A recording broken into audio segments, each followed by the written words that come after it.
سبق پھر پڑھ صداقت کا، عدالت کا، شجاعت کا، لیا جائے گا تجھ سے کام دنیا کی امامت کا۔ واہ، یہ صرف ایک شعر نہیں ہے، یہ تو ایک پورا لائحہ عمل ہے۔ بالکل، اور شاید آج کے دور میں اس کی ضرورت پہلے سے کہیں زیادہ محسوس ہوتی ہے۔ جی، آپ نے صحیح کہا۔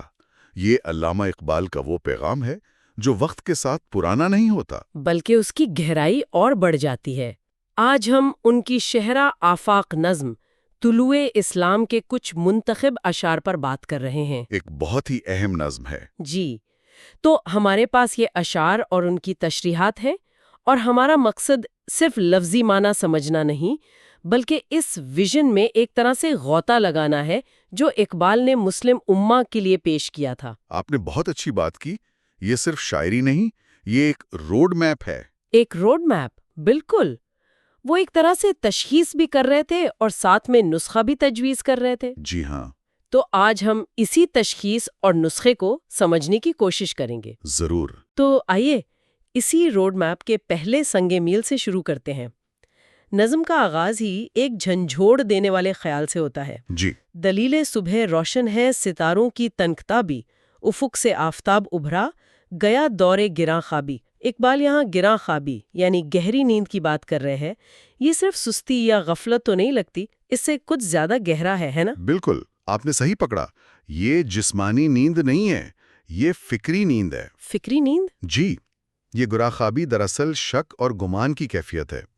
مطلب اقبال کہہ رہے ہیں کہ امت اپنے اصل مقام، اپنی صلاحیت، اپنی حقیقت، ان سب کے بارے میں شکوک اور شبہات کا شکار ہو گئی ہے۔ اچھا، وہ یہ یقین ہی کھو بیٹھی ہے کہ وہ کون ہے اور اس کا مقصد کیا ہے۔ یعنی ایک طرح کا شناختی بحران، ایک آئیڈینٹی کرائسس جو پوری تہذیب پر طاری ہو گیا ہو۔ بالکل وہی، اور اقبال اسی بحران سے بیدار ہونے کی دعوت دے رہے ہیں۔ وہ کہہ رہے ہیں کہ اب جاگ جاؤ۔ جی، وہ کہہ رہے ہیں کہ دیکھو، شکوک کے ستارے مدھم پڑ رہے ہیں اور یقین کا سورج طلوع ہو رہا ہے۔ اب اس فکری نیند سے جاگنے کا وقت ہے۔ اور جاگنے کے بعد منزل کیا ہے؟ کیونکہ اگلے ہی شعر میں وہ ایک ایسا تصور پیش کرتے ہیں جو ذہن کو ہلا کر رکھ دیتا ہے۔ جی بالکل۔ پرے ہے چرخ نیلی فام سے منزل مسلمہ کی، ستارے جس کی گرد راہ ہوں وہ کارواں تو ہے۔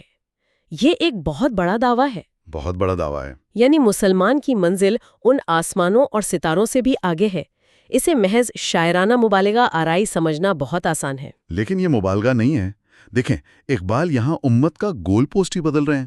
گول پوسٹ بدل رہے ہیں؟ جی، وہ کہہ رہے ہیں کہ تمہارا مقصد صرف زمین کے وسائل پر قبضہ کرنا نہیں ہے، یا بڑی بڑی عمارتیں بنانا نہیں۔ یہ ستارے، یہ سیارے، یہ کہکشائیں، یہ سب تو اس کارواں کے راستے کی دھول کی طرح ہیں۔ واہ، یہ تو سوچنے کا پورا زاویہ ہی بدل دیتا ہے۔ بالکل۔ اس کا مطلب یہ نہیں کہ دنیا کو چھوڑ دیا جائے، بلکہ یہ کہ دنیا کو ایک بہت بڑے مقصد کے لیے استعمال کیا جائے۔ دنیا ایک پڑاؤ ہے، منزل نہیں۔ اور جب تک منزل کا تعین نہ ہو، کارواں چل نہیں سکتا۔ جی ہاں، اسی لیے وہ اگلے شعر میں اس شناخت کی بنیاد بتاتے ہیں۔ خدا کا آخری پیغام ہے تو، جاوداں تو ہے۔ یہ بہت ذاتی بات لگتی ہے۔ وہ پوری امت سے نہیں بلکہ ایک ایک فرد سے مخاطب ہے۔ بالکل۔ لیکن جاویداں یا ہمیشہ رہنا، یہ تو ایک بہت بڑی صفت ہے۔ ایک عام انسان اس کا دعویٰ کیسے کر سکتا ہے؟ اچھا سوال ہے۔ دیکھیں، یہ خود بخود ملنے والی صفت نہیں، یہ ایک صلاحیت ہے جو ذمہ داری کے ساتھ آتی ہے۔ اچھا۔ اقبال کہہ رہے ہیں کہ چونکہ تم خدا کے آخری پیغام کے امین ہو، اس لیے تم میں لافانی ہونے کا پوٹینشل موجود ہے۔ یعنی یہ ایک پوٹینشل ہے۔ جی، اگر تم اس پیغام کے اصولوں پر عمل کر کے اس امانت کا حق ادا کرو گے، تبھی اس جاودانی کے حقدار ٹھہرو گے۔ یہ فانی جسم اور لافانی روح کے فرق کو واضح کرتا ہے۔ اور پھر وہ اس ذمہ داری کو تاریخ سے جوڑتے ہیں، خاص طور پر حضرت ابراہیم سے۔ جی، ہے نا بند عروس سے لالا ہے خون جگر تیرا، تیری نسبت براہیمی ہے معمار جہاں تو ہے۔ یہاں معمار جہاں کا تصور بہت طاقتور ہے۔ یہاں معمار کا لفظ کلیدی ہے۔ حضرت ابراہیم علیہ السلام نے کعبہ تعمیر کیا، جو ایک مرکز تھا۔ جی بالکل۔ اقبال کہتے ہیں کہ تمہاری نسبت بھی وہی ہے، لیکن تمہارا کام کسی ایک عمارت کی تعمیر نہیں، بلکہ پوری دنیا کی تعمیر نو ہے۔ ایک ایسا عالمی نظام بنانا جو انصاف، امن اور خیر پر مبنی ہو۔ اور اس کے لیے قیمت؟ اور اس عظیم کام کے لیے جو قیمت درکار ہے وہ ہے خون جگر، یعنی اتھک محنت، جد و جہد اور قربانی۔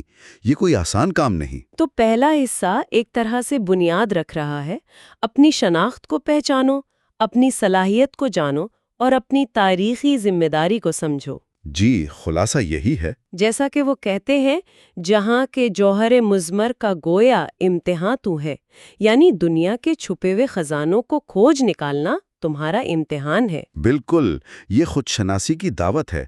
جب تک تم خود کو نہیں پہچانو گے، دنیا کو کیا بدلو گے؟ یہ خود شناسی اور اپنی صلاحیت کو پہچاننے کی بات تو بہت طاقتور ہے، لیکن یہاں ایک سوال پیدا ہوتا ہے۔ جی، اگر کوئی اس مقام پر پہنچ جائے تو اس کے بعد کیا؟ اقبال اس عظیم شناخت کو عملی قیادت میں بدلنے کا کیا راستہ بتاتے ہیں؟ بہت اہم سوال ہے۔ شناخت کو جان لینا پہلا قدم ہے، اسے عملی جامہ پہنانا دوسرا۔ اور یہاں اقبال ہمیں نبی اکرم صلی اللہ علیہ وآلہ وسلم کی میراث کی طرف لے جاتے ہیں۔ اچھا؟ وہ ایک شعر میں کہتے ہیں کہ نبی اکرم صلی اللہ علیہ وآلہ وسلم جو سب سے بڑا تحفہ یا ارمغان انسانیت کے لیے چھوڑ کر گئے، وہ خود مسلمان کی شناخت تھی۔ یہ ایک بالکل نیا زاویہ ہے۔ میں نے ہمیشہ مسلمان ہونے کو صرف ایک لیبل سمجھا تھا، ایک مذہبی شناخت، لیکن آپ کہہ رہے ہیں کہ اقبال کے نزدیک یہ خدے کے نام ہے؟ جی، یہ محض ایک نام نہیں بلکہ عزت اور ذمہ داری کا ایک لقب ہے، ایک ایسا کردار، ایک ایسا آئیڈیل جو مخلوق میں بہترین ہونے کی علامت ہے۔ واہ! اور اسی شناخت کی بنیاد پر وہ دنیا میں اپنا کردار ادا کرتا ہے۔ اور وہ کردار کیا ہے؟ اگلے ہی شعر میں وہ کہتے ہیں، یہ نقطہ سرگزشت ملت بیضا سے ہے پیدا کہ اقوام زمین ایشیا کا پاسباں تو ہے۔ یہ تو ایک بہت واضح، آپ کہہ لیں کہ سیاسی بیان لگتا ہے۔ اور یہ اقبال کی غیر معمولی دور اندیشی کا ثبوت ہے۔ کیسے؟ یاد رہے، یہ نظم اس وقت لکھی گئی جب ایشیا کے بیشتر مسلم ممالک مغربی طاقتوں کے غلام تھے۔ صحیح۔ اس مایوسی کے عالم میں وہ پیشین گوئی کر رہے ہیں کہ مستقبل میں طاقت کا مرکز مغرب سے ایشیا منتقل ہوگا، اور اس خطے کی تقدیر کی حفاظت کی ذمہ داری ایک نئی روح سے شرشار مسلم امت پر ہوگی۔ یعنی وہ مستقبل کی بساط پر چالیں دیکھ رہے تھے۔ بالکل، یہ کوئی ہوائی بات نہیں، بلکہ تاریخ اور جغرافیہ کی گہری سمجھ پر مبنی ایک جیو پولیٹیکل ویژن ہے۔ اچھا، تو اس قیادت کے لیے صلاحیتیں کیا چاہیے؟ یہاں وہ شعر آتا ہے جس سے ہم نے آغاز کیا تھا۔ جی، سبق پھر پڑھ صداقت کا، عدالت کا، شجاعت کا، لیا جائے گا تجھ سے کام دنیا کی امامت کا۔ یہ صرف ایک پکار نہیں بلکہ ایک مکمل ٹریننگ مینوئل لگتا ہے۔ بالکل، یہ کوئی مبہم نعرہ نہیں ہے۔ اقبال امامت یعنی عالمی قیادت کے لیے درکار بنیادی صفات کی وضاحت کر رہے ہیں۔ اور وہ صفات کیا ہیں؟ وہ کہتے ہیں کہ تمہیں حضرت ابوبکر صدیق جیسی صداقت، حضرت عمر فاروق جیسا عدل اور حضرت علی جیسی شجاعت، ان کا سبق دوبارہ پڑھنا ہوگا۔ مطلب سچائی، انصاف اور بہادری۔ جی، یہ تینوں خوبیاں مل کر ایک لیڈر کا کردار بناتی ہیں۔ اور اس تمام طاقت، قیادت اور کردار کا حتمی مقصد کیا ہے؟ کیا ایک اور سلطنت قائم کرنا؟ اقبال فوراً اس خدشے کو دور کرتے ہیں۔ بالکل، اگلے ہی شعر میں۔ یہی مقصود فطرت ہے، یہی رمز مسلمانی، اخوت کی جہانگیری، محبت کی فراوانی۔ اور یہ اس پورے تصور کی روح ہے۔ اقبال یہاں ایک بہت ہی ریڈیکل آئیڈیا پیش کر رہے ہیں۔ وہ کہہ رہے ہیں کہ حقیقی عالمی طاقت فوجی یا معاشی غلبہ نہیں بلکہ اثر و رسوخ ہے۔ یعنی سافٹ پاور؟ سافٹ پاور سے بھی ایک قدم آگے، ایک ایسا نظام جہاں لوگ آپ کے سلطنت کا حصہ اس لیے بننا چاہیں کیونکہ وہاں محبت اور انصاف ہے، نہ کہ اس لیے کہ انہیں مجبور کیا گیا ہے۔ یہ زمین پر قبضہ نہیں، دلوں کو فتح کرنا ہے۔ یعنی جہانگیری کا مقصد جہان بانی ہے، دنیا کو فتح کرنا نہیں، دنیا کی خدمت کرنا۔ کیا بات ہے، آپ نے خوب خلاصہ کیا۔ لیکن اس عظیم مقصد کے راستے میں رکاوٹیں بھی تو ہوں گی، اور شاید سب سے بڑی رکاوٹیں باہر نہیں، اندر ہوتی ہیں۔ اقبال اسی نقطے پر آتے ہیں۔ وہ داخلی کمزوریوں کی تشخیص کرتے ہیں اور سب سے بڑی کمزوری بتاتے ہیں۔ بتانے رنگ و خوں کو توڑ کر ملت میں گھم ہو جا، نہ تورانی رہے باقی، نہ ایرانی نہ افغانی۔ یہ شعر تو آج ایسا لگتا ہے جیسے کل ہی لکھا گیا ہو۔ قوم پرستی، نسل پرستی، لسانی تعصب، یہ تو آج کے سب سے بڑے مسائل ہیں۔ اقبال نے ان چیزوں کو جدید دور کے بت قرار دیا تھا۔ وہ دیکھ رہے تھے کہ ان بتوں نے مسلم اتحاد یعنی ملت کو کیسے ٹکڑے ٹکڑے کر دیا ہے۔ صحیح، وہ کہہ رہے ہیں کہ جب تک تم ان چھوٹی چھوٹی زمینی شناختوں میں بٹے رہو گے کبھی ایک عظیم قوت نہیں بن سکتے۔ حقیقی اتحاد کی بنیاد ایمان ہے، نہ کہ رنگ، نسل اور جغرافیہ۔ یہ ایک بہت بڑا آئیڈیل ہے، لیکن کیا آج کی دنیا میں جہاں قومی شناختیں اتنی مضبوط ہیں یہ تصور عملی طور پر ممکن ہے؟ یہ بہت اہم سوال ہے۔ دیکھیں، اقبال حب الوطنی کے خلاف نہیں ہے۔ اچھا۔ وہ اپنے وطن سے محبت کو فطری سمجھتے ہیں، لیکن وہ اس نظریے کے خلاف ہیں جو کہتا ہے کہ آپ کی قوم یا نسل باقی تمام انسانیت سے افضل ہے۔ وہ ترجیحات کی بات کر رہے ہیں۔ آپ کی حتمی وفاداری انسانیت اور ان اصولوں سے ہونی چاہیے جو تمام انسانوں کو جوڑتے ہیں، نہ کہ ان شناختوں سے جو انہیں تقسیم کرتی ہیں۔ بالکل۔ اور پھر وہ فرد کی سطح پر ایک اور کمزوری کی نشاندہی کرتے ہیں، آرام طلبی۔ اس کے لیے وہ شاہین کا استعارہ استعمال کرتے ہیں۔ جی، شاہین اقبال کا مثالی کردار ہے۔ تیرے صوفے ہیں افرنگی، تیرے قالین ہیں ایرانی، لہو مجھ کو رلاتی ہے جوانوں کی تناسانی۔ وہ خوددار ہے، بلند پرواز کرتا ہے، اپنا گھونسلہ سخت چٹانوں پر بناتا ہے۔ یہ سب استعارے ہیں ایک ایسی زندگی کے جو آرام و آسائش کی بجائے مسلسل جد و جہد اور چیلنجز کو قبول کرنے سے عبارت ہے۔ آج کی زبان میں کہیں تو انٹرپرینوریل اسپرٹ۔ جی، آپ کہہ سکتے ہیں۔ شاہین اپنا رزق خود تلاش کرتا ہے، وہ کسی سیف جاب کے پیچھے نہیں بھاگتا۔ اور اس مسلسل جد و جہد کے لیے جو توانائی درکار ہے وہ کہاں سے آئے گی؟ اگلے شعر میں وہ اس کا جواب دیتے ہیں۔ جی، گمان آباد ہستی میں یقین مرد مسلماں کا، بیاباں کی شب تاریخ میں قندیل رہبانی۔ یہاں یقین کی طاقت کا ذکر ہے۔ اقبال کہتے ہیں کہ یہ دنیا شکوک و شبہات سے بھری ہوئی ہے، ایک گمان آباد ہستی ہے۔ ہر طرف نظریات کا شور ہے۔ بالکل، ہر کوئی کنفیوزڈ ہے۔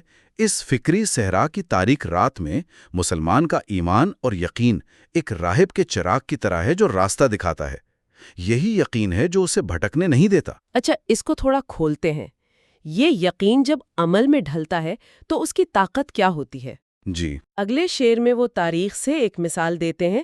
ایک چھوٹے سے گروہ نے اس وقت کی دو سپر پاورز قیصر و کسریٰ یعنی روم اور فارس کو کیسے شکست دی؟ ایک ناقابل تصور بات تھی۔ وہ پوچھتے ہیں اور پھر خود ہی جواب دیتے ہیں، مٹایا قیصر و کسریٰ کے استبداد کو جس نے، وہ کیا تھا؟ زور حیدر، فکر بوذر، صدق سلیمانی۔ یہ بہت گہری بات ہے۔ جواب صرف ایمان نہیں ہے، بلکہ یہ بتایا جا رہا ہے کہ ایمان جب کردار میں ڈھلتا ہے تو کیا بنتا ہے۔ اچھا، یہ صرف فوجی طاقت نہیں تھی جس نے ان سلطنتوں کو گرایا، یہ ان صفات کا مجموعہ تھا۔ کون سی صفات؟ ان کے پاس حضرت علی رضی اللہ تعالیٰ عنہ جیسی طاقت اور بہادری تھی، حضرت ابو ذر غفاری رضی اللہ تعالیٰ عنہ جیسا فکر تھا، مطلب دنیا کی دولت کی پرواہ نہیں، اور حضرت سلمان فارسی رضی اللہ تعالیٰ عنہ جیسی سچائی۔ تو ایمان، کردار اور عمل، یہ تینوں مل کر طاقت بنے۔ بالکل، تبھی یہ ممکن ہوا تھا۔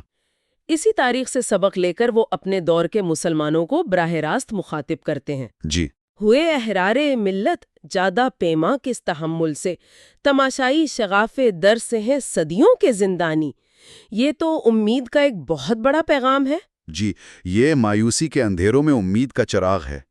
اقبال کہہ رہے ہیں کہ آزادی کا قافلہ چل پڑا ہے، اور جو قید ہیں وہ اسے دیکھ رہے ہیں۔ جی، اور صدیوں سے غلامی کی جیل میں قید قومیں اب دروازے کی دراڑوں سے اس قافلے کو حسرت سے دیکھ رہی ہیں۔ وہ امید دلا رہے ہیں کہ تمہاری غلامی کا دور اب ختم ہونے والا ہے، لیکن اس کے لیے جد و جہد کرنی پڑے گی، صبر اور استقامت سے۔ اور یہاں سے بات واقعی اپنے عروج پر پہنچ جاتی ہے۔ آخری شعر جو ہم آج زیر بحث لائیں گے وہ اس پوری بحث کا نچوڑ اور خلاصہ ہے۔ جی بالکل۔ جب اس انگارۂ خاکی میں ہوتا ہے یقین پیدا تو کر لیتا ہے یہ بالوں پرے روح الامی پیدا۔ یہ سننے میں بہت خوبصورت ہے، لیکن آج کے دور میں ایک عام انسان کے لیے اس کا کیا مطلب ہے؟ اس کا مطلب ہے اپنی صلاحیت کی انتہا کو چھو لینا۔ اقبال کہتے ہیں کہ انسان مٹی سے بنا ایک انگارہ ہے، ایک چنگاری جس میں بے پناہ توانائی چھپی ہے۔ اچھا، لیکن جب اس مٹی کی چنگاری میں سچا اور پختہ یقین پیدا ہو جاتا ہے تو وہ اپنی مادی اور ذہنی حدود کو توڑ دیتا ہے۔ اور روح امی کے بالوں پر پیدا کرنے کا کیا مطلب ہے؟ اس کا مطلب یہی ہے کہ اس کی پرواز، اس کی سوچ اور اس کا عمل فرشتوں کی طرح پاکیزہ اور بلند ہو جاتا ہے۔ اس کی پوٹینشل لامحدود ہو جاتی ہے، پھر وہ دنیا کی تقدیر بدلنے پر قادر ہو جاتا ہے۔ تو اگر ہم آج کی گفتگو کو سمیٹیں تو اقبال کی پکار شک سے یقین کی طرف، تقسیم سے اتحاد کی طرف اور آرام طلبی سے ایک بامقصد جدوجہد کی زندگی کی طرف بڑھنے کی دعوت ہے۔ بالکل، یہ ایک فرد اور ایک امت کی روحانی اور مادی ترقی کا ایک جامع نقشہ ہے۔ جی، اور ایک حتمی نقطہ یہ ہے کہ یہ نظم صرف ماضی کا نوحہ نہیں ہے، نہ ہی یہ صرف سنہرے دور کی یاد ہے، یہ مستقبل کے لیے ایک متحرک اور عملی روڈ میپ ہے۔ صحیح۔ اقبال کا سارا زور داخلی تبدیلی پر ہے۔ جب تک فرد اندر سے نہیں بدلے گا، جب تک اس میں یقین، کردار اور عمل کی وہ صفات پیدا نہیں ہوں گی جن کا ہم نے ذکر کیا، تب تک قوم بحیثیت مجموعے اپنا کھویا ہوا مقام حاصل نہیں کر سکتی۔ بالکل، تبدیلی باہر سے نہیں، اندر سے شروع ہوگی۔ بالکل، اقبال کا ویژن بہت طاقتور ہے، لیکن یہ فرد پر ایک بہت بڑی ذمہ داری بھی ڈالتا ہے کہ وہ اپنے اندر اس یقین کو پیدا کرے۔ یہیں سے ہمارے سننے والوں کے لیے ایک سوال پیدا ہوتا ہے۔ جی، ایک ایسی دنیا میں جو ہمیں مسلسل ظاہری کامیابی اور مادی چیزوں کی طرف کھینچتی ہے، ایک ایسی دنیا میں جہاں ہماری قیمت ہماری سوشل میڈیا پروفائل یا بینک بیلنس سے لگائی جاتی ہے، وہاں اپنے باطن میں وہ یقین پیدا کرنے کے سفر کا آغاز عملی طور پر کیسے کیا جائے جو اقبال کے بقول ہمیں روح الامی کے بالوں پر عطا کر سکتا ہے۔